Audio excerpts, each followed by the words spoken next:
Entrepreneurs aren't born, they're brewed. You are now listening to the Entrepreneur Podcast with your host, Adam McChesney.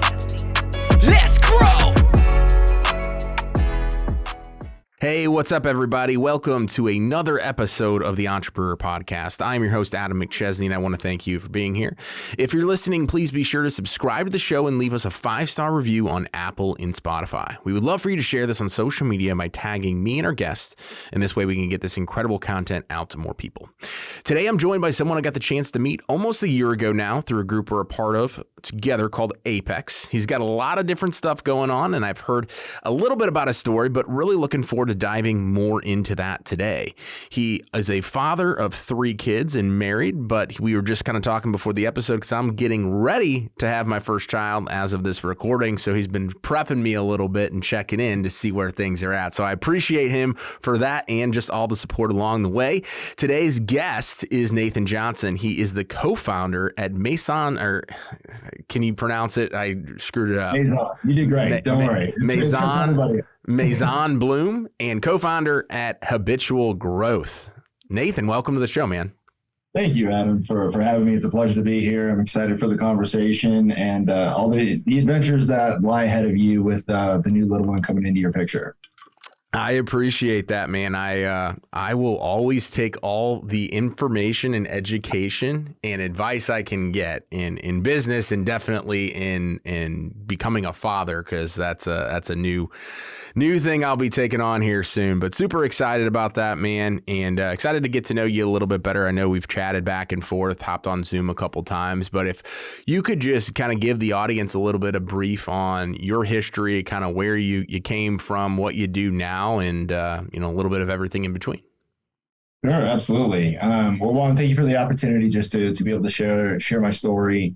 I hope I'm able to create a little bit of inspiration, maybe some value for your listeners out there. If I can add in a little parenting words of advice here and there, that's always beneficial to all the parties involved. But, I'm born and raised in the Midwest. It was a very small town in Minnesota, about an hour north of Minneapolis. And, when I turned 18, I was off to the races, just wanted to get out, explore the world a little bit. So I moved to Boulder, Colorado to do my undergrad. And, Boulder was 100,000 people at the time. So to me, it felt like a really big city. And I knew I wanted something more. But long story short, I ended up getting a degree in chemical engineering, working for Shell Oil in Los Angeles straight out of college. And I spent about 5 years working for higher education, working for a corporate office. And, prior to college, I had started and ran several construction companies. So I was involved in landscaping, framing, roofing, a little bit of plumbing, all that fun stuff. But, what really carried over for me was just the transferable skill sets, really just wanting to build something myself. And that never left me. And so even as I was, working on my graduate degree at Pepperdine, I was, working for the man. I was also, putting in some time creating a business on the side. And I ended up through the University of Pepperdine meeting an individual who became my co-founder. We ended up starting a fashion company in San Francisco together, which we ran for 7 years. After that, I ended up leaving, selling out of that company and moving over to HP. I worked for HP in their corporate real estate division, running their operations, and it was kind of the same pullback to entrepreneurship. And I ended up finding my way into the cannabis industry by all things. And so, none of this seems to make sense for most people. It actually doesn't make sense for me, oftentimes enough. But there was a real opportunity. There was a real need for people looking for non-alcoholic alternatives, the better for you beverages. And you're seeing a lot of that in the Cali sober movements that are still taking place. I know COVID can be a tricky term for a lot of people, but, most of society actually found themselves getting into habits, behaviors that weren't really putting them at their peak levels. And at Maison Bloom, we really found a way to marry some of the psychoactive components of cannabis with a better for you alternative, so people really stay focused. They can really dial in their health, their wellness, without feeling like they can't have some sort of relief to the pressure that typically is, comes along with society and day-to-day activities. And simultaneous to that, My sister and I, who was recently in your podcast, started Habitual Growth because it is the foundations that us at Apex, at Arate, have really put into practice on a day-to-day basis. And we wanted to bring that to more people that fall outside of those groups. But more importantly, there's a lot of people in these groups that also need the daily reminder, that need help with the consistency and the level of accountability. And so what I've been able to do is just implement both of those best practices, for Maison Bloom and for Habitual Growth, and really bring, start to really craft my own narrative and my lifestyle that, is at the forefront of everybody's minds in these groups. And that's what's really exciting to me. Love it. It is definitely an interesting story, but it makes, makes for a great story. And that's why I do the podcast, because I think everybody thinks there's got to be a traditional way of getting to where you're at. And I've interviewed a ton of different people, and everybody's story is so unique, and it's made up of different, times in everybody's life to get them ultimately where they're here. I have one key takeaway, and then I want to ask you a secondary question to some of the stuff you talked about. My key takeaway there, and for the audience, is really what you talked about with that transferable skill set. And you've gone in all these different industries as both an employee and an entrepreneur, of being able to take those foundational things and then plug them in order to be successful. And I think that makes a really, really sophisticated and tactician type entrepreneur levels ahead of the standard one, because you are not so focused on, okay, I'm in this industry and I have to be in this industry for the rest of my life. You're then able to take that and basically transfer it to any industry you go into, which I think is very underutilized. So I just want to say kudos to you on that.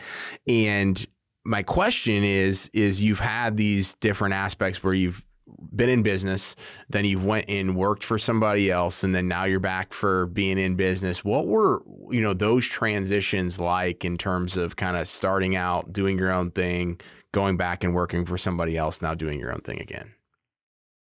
That's a great question. And it's oftentimes one that's not asked or even really thought about. When people are in the entrepreneurial path, it's typically like, this is the path and I don't want to work for anyone else and I've got to get going. For me, I've really had to assess, number one, times in my life where I was at, things that I needed at the time. One of those, I went back to work for HP when the job market was a little bit tough. It was harder to find new jobs, really hard to grab capital as well if you're going to start a business in that degree. I also had a baby on the way. My wife was working for a smaller company at the time. And so we needed some sort of stability and consistency. But more importantly, I had the opportunity to work as a senior manager for a Fortune, what were they? A Fortune 50 company at that time. And it's just a different level of tactical knowledge, I would say. It's a little slower paced in the corporate environment. We all, in entrepreneurial, we're kind of are aware of that, but there's a way to approach partnerships. There's a way to manage people. There is a way to take some of the practices that keep global companies moving forward and be able to pull some of those, processes or extract some of that knowledge and take that down to a more entrepreneurial or smaller business level. So, for me, the transition has been, I don't want to say seamless. They're just different paced environments. Entrepreneurship is definitely where my heart is always at, but there are definitely times where you need either a change in pace or a different perspective. And so bouncing back and forth, I think, what I would say is you just have to know what you're getting yourself into. You can't expect to go into a big global conglomerate and expect to operate at the same pace. You're going to meet different types of people. Sometimes you have to work on things like your patience, maybe more some of the political speak that goes along with those corporate environments.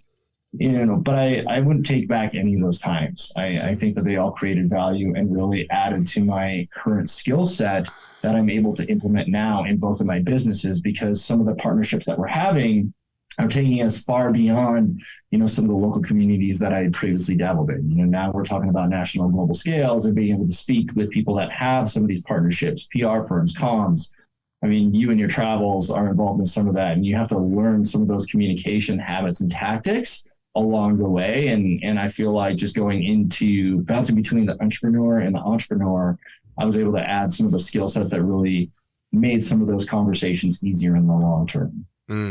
I'm really glad you answered the question the way that you did. And what I was trying to get to there, which you essentially walked right into it, is I think a lot of entrepreneurs are like, man, I got to go start my own business and fail my way through it, which again, there's nothing wrong with doing that. I did that.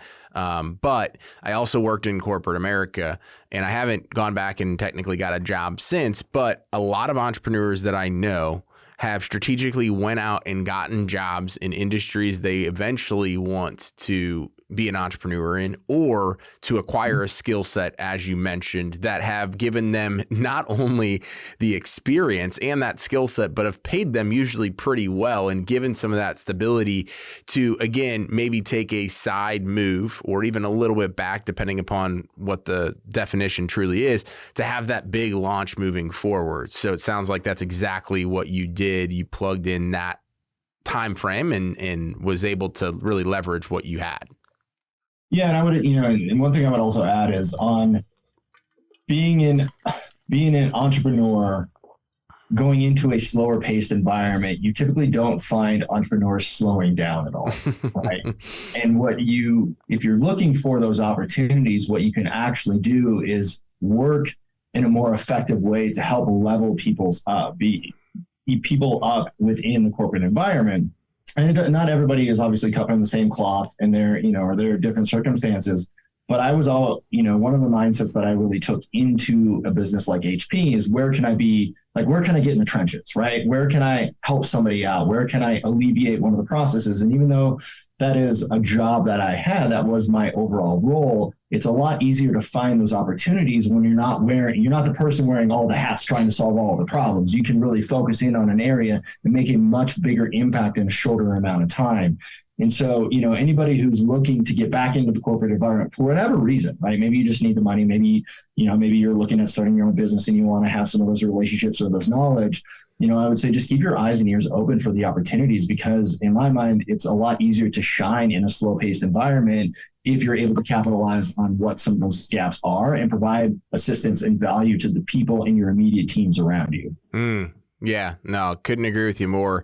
And I even know a couple of people that listen to this podcast that are entrepreneurs right now that are looking to go work for somebody else.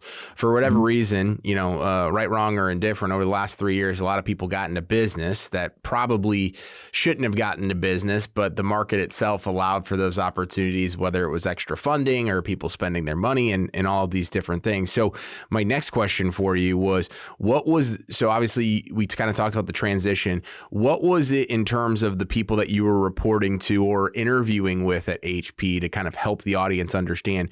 Were there any reservations on their end? The fact that you were an entrepreneur, that you had worked for had ran your own business and now trying to go to work for somebody else? The short answer is yes, of course. I was blessed with finding the right people in the right environments. I was the person I reported all the way up to ended up becoming the North American regional manager for HP. So she basically ran everything from South America all the way up through Canada. I mean, she ran a significant portion of their business. And, what was really nice about that is she, I think, was able to identify some of the skill sets.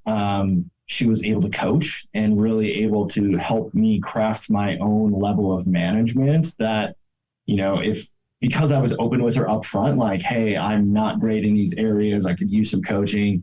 A lot of people don't have the necessary conversation. So I think initially there can be that reservation, especially of like, why are you jumping around? Or you're coming from an industry that really doesn't make any sense. I mean, my background was blue collar construction to chemical engineering to environmental engineering to luxury fashion to cannabis to personal growth and self-development. It makes no sense, right? But when you step back and you look at, what are the communication skills required? How do you level up leaders? How do you speak to the right people in specific manners? How do you take some of the engineering that I learned and apply that to the CPG industry? So we're coming up with unique formulations that's never been done in the industry, right? You can start to understand how those dots really connect. I did have pushback personally from people who are like, well, you're jumping, every 2 years from role to role to role, and I fortunately had thought about a response, which is I've been fortunate enough to work with great people that saw the potential and the opportunity, and they saw some gaps and thought I would be a good fit for that, and so I think if people come to terms with this question is going to come up, it's coming from a place of true curiosity most of the time. Occasionally get the person that has the ego that's like, no way, like you're jumping, every year and a half or 2 years, or this doesn't make any sense. But if you have your narrative and you start to walk people through those dots and how they're connected, it's really surprising where people can start to dial in and say, I didn't even think about that, but now that you say it, it makes a lot of sense. The one caveat I will get is the cannabis industry trips up a lot of people. If you work in the cannabis industry, it's not as easy to go back and forth. And I've seen that a couple of times. Yeah. But. No, I appreciate you sharing that and kind of giving that explanation. I definitely agree that the narrative or your why behind it, you have to get clear on that, and you have to be willing to talk about it in order to obviously make a pivot and a move. So kind of transitioning, we like to kind of talk about key ingredients here that have made you as the entrepreneur successful. If you had to pinpoint 3 things in your journey that have made you successful, what would those 3 things be? So one, I'm actually going to give you a little bit of credit on this, Adam. I'm going to give you a lot of credit on this because you and I didn't know each other about a year ago. I got into the Apex game as a way, quite frankly, to meet David Goggins when he was in Frisco. I didn't really know what I was getting into, but I knew I needed to up my level of people that I'm surrounded by. You were fortunate enough to talk with me a couple of times. Sorry, I was fortunate enough to talk with you. Sorry, that came out wrong. But I say that because you were a person that I would watch kind of in the background, not knowing anybody else in the group, but you always seem to champion other people's successes. And that's really not easy. That's really actually hard to do in practicality unless you have that real giver mindset and you practice it on a daily basis. And I would say, I used to be one of those people that was always out there. I'd be like, I want the best for you. I really do. But in my heart of hearts, it was kind of like, I'm really jealous. Like that's my ego speaking. And it's hard to get to the point where you can understand that you want the best for somebody. You can still compete with them. And overall, you continue to win together. And, I've had to have a very different approach after joining these groups, specifically following you, where I'm looking at you just, raising people up, lifting as you climb. And that's just a hard thing to do. And I would say that's one. 2, I think being real with yourself, where you're at in your journey and truly not being overly critical of where you are at comparative to others. Again, it kind of ties to 1, but somebody get me on, chapter 10 and you're on chapter 1 or 2. And that shit is just hard, man. Like when you are looking at somebody who's driving the Ferraris and, talking about sealing deals for $500,000 and you're just starting to write your SOPs, right? That can be a defeating game internally. And, I think it's just really important for people to understand you got to focus on yourself. You have to be the best person that you can be and not worry about anybody else's journey. Just try to learn. Alex Hormozy has a really great saying, which is put the ego aside. What's the lesson learned? Right. And I try to take that into practice and just say, enough about throw away people's successes. Are they putting in the work? Are they being consistent? What can I learn from them? And that's been something that's really helped me. So that's number 2. And then number 3, I'm going to do a shameless plug for Habitual Growth. Absolutely. I was in a different space about 2 years ago that we can talk about at a different time, but it's not misaligned with a few of the stories that you've probably heard on your podcast. I had to work through those dark times, and it was the practice of habitual growth, of creating an essential action list, of setting goals and holding myself accountable and being disciplined in the daily delivery of what I was trying to accomplish. And so the platform that we set up is designed to do that. It's showing up on the days you don't want to show up, and it's being consistent on the great days when everything is going your way and you just want to go out to the lake and go fishing or go wakeboarding or whatever, right? But it is really implementing that mindset, that fortitude that continues to hold yourself accountable, to raise the bar internally, to find that self-esteem, that confidence, and that success that exists in all of us. And those 3 combined have been a game changer for me over the last year and a half. And it's allowed me to launch 2 businesses to hopefully be successful and a lot more successful in the future, but also be the husband, the friend, the community member, the parent that I know that I want to be as well. And it's bringing all of those elements together. Love it. Love it, man. Those are 3 solid ingredients, and I love how they tie together, and they all have to do with, really creating that bigger impact, which obviously leads into what you're doing in business right now, especially with habitual growth. And love that story, which we'll kind of circle up at the end and kind of go over some of the things you guys are working on. But one question I do have before we get here and close everything out is, if you had to share one lesson with a new entrepreneur or an entrepreneur that has been around doing this for a while, but they're just looking to save and shave years worth of mistakes off their journey, what would that one lesson be?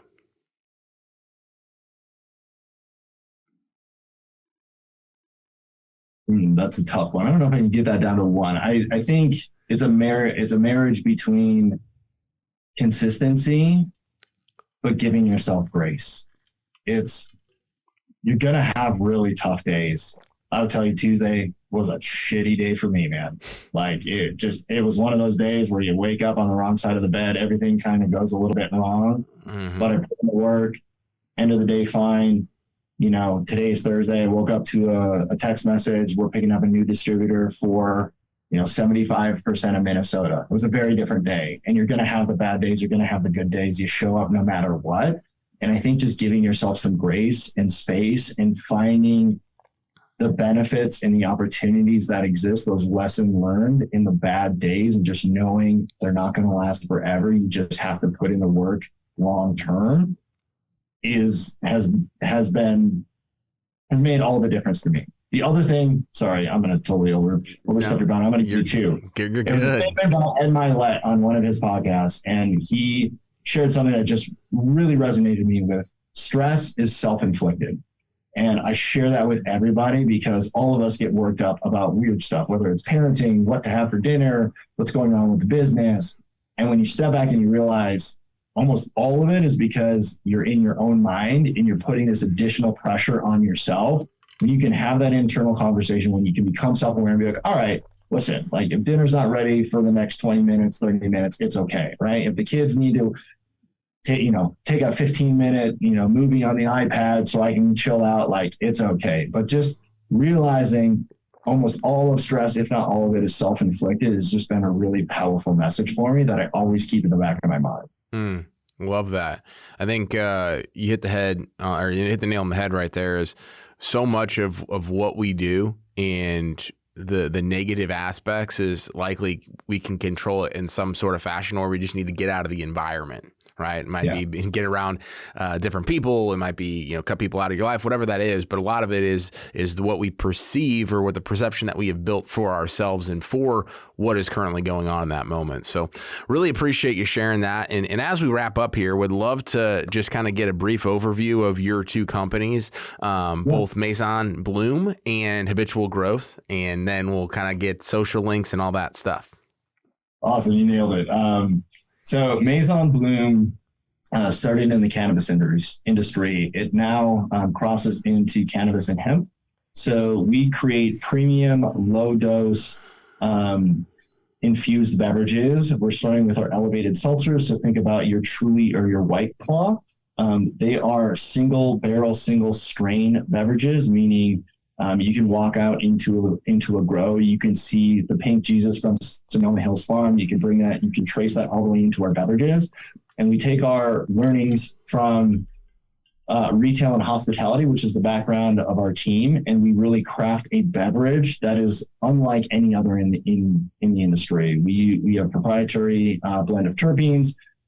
They're very clean beverages, 35 calories each, all natural ingredients. So natural agave is the sweetener. And then the cannabinoids are full spectrum, meaning there's a little bit of CBN, CBG, CBD involved in those. For those that don't know what those technical terms are, yes, there's a little bit of the psychoactive of the THC, but it's low dose. So typically for non-cannabis consumers, it's going to feel like a craft beer or a glass of wine. It's going to have that type of psychoactive impact, but it comes along with CBD for a really nice balance. There's anti-inflammatory in there. There's anti-anxiety. And then there's a little bit of appetite suppressant. So you're not going to have a beverage and then go eat like a cheese pizza.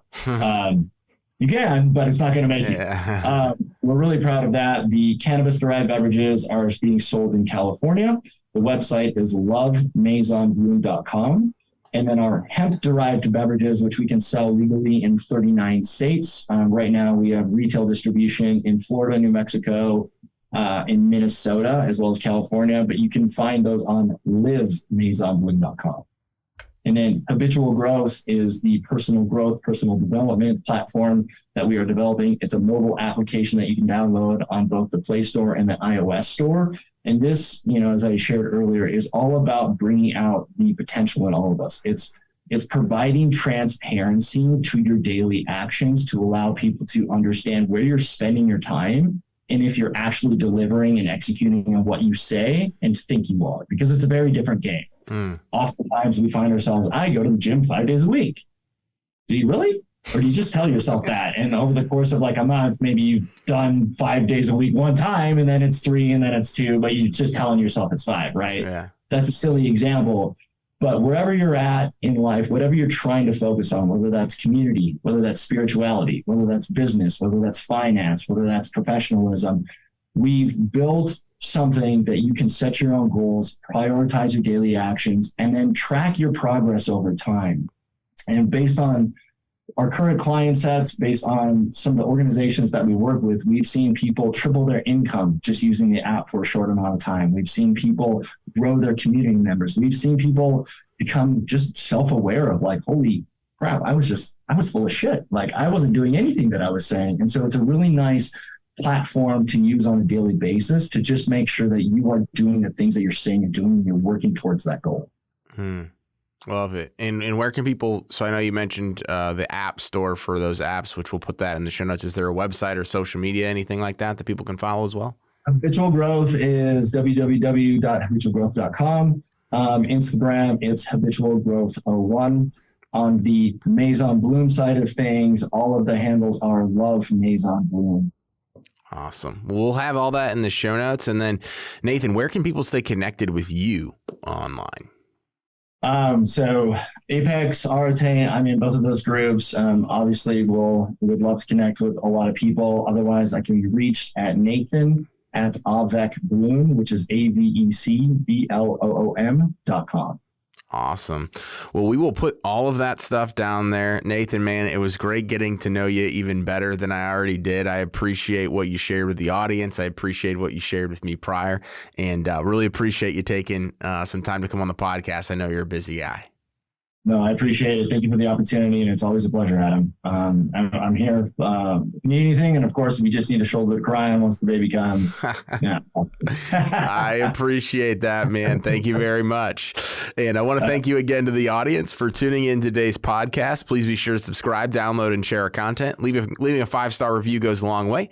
We'll see you all next week. And remember, entrepreneurs aren't born, they are brewed.